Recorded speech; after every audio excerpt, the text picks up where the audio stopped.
No comment. Fears of preemptive North Korea strike heightened after Tillerson statement.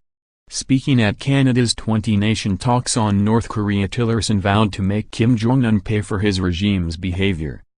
Tillerson said, "I think we all need to be very sober and clear-eyed about the current situation, as North Korea has continued to make significant advances in both its nuclear weapons, the lethality of those weapons, as demonstrated by their last thermonuclear test, as well as the continued progress they've made in their intercontinental ballistic missile systems.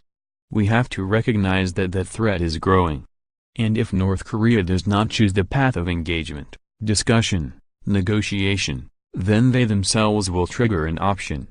The Secretary of State was asked about the possibility of a limited, targeted military strike against North Korea designed to cripple its nuclear weapons before they are able to perfect their missile technology.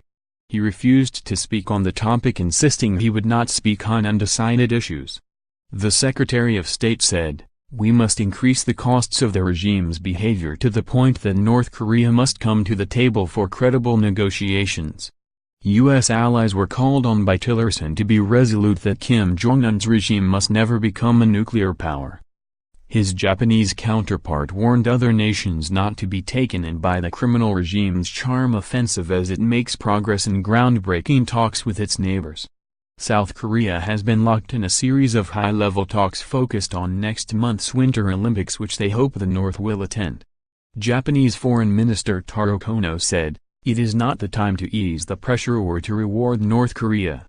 The fact that North Korea is engaging in dialogue could be interpreted as proof that the sanctions are working.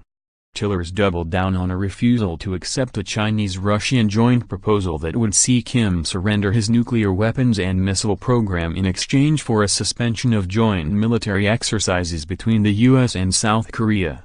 These exercises, which take place regularly, are designed to show the Pyongyang that the U.S. intends on defending South Korea but have succeeded in infuriating the country's despot leader. Kim must not be allowed to drive a wedge between the alliance, Tillerson stated. China and Russia have hit out at the meeting on North Korea, which is being hosted in Vancouver. They insist the talks are an example of Cold War thinking. While Tillerson called on the countries to fully implement the sanctions against Pyongyang, he said, "We cannot abide lapses or sanctions evasion. We will continue to call attention to, and designate, entities and individuals complicit in such actions." The call comes after Chinese and Russia ships were accused of illegally transferring oil to Kim's ships in secret mid-sea exchanges.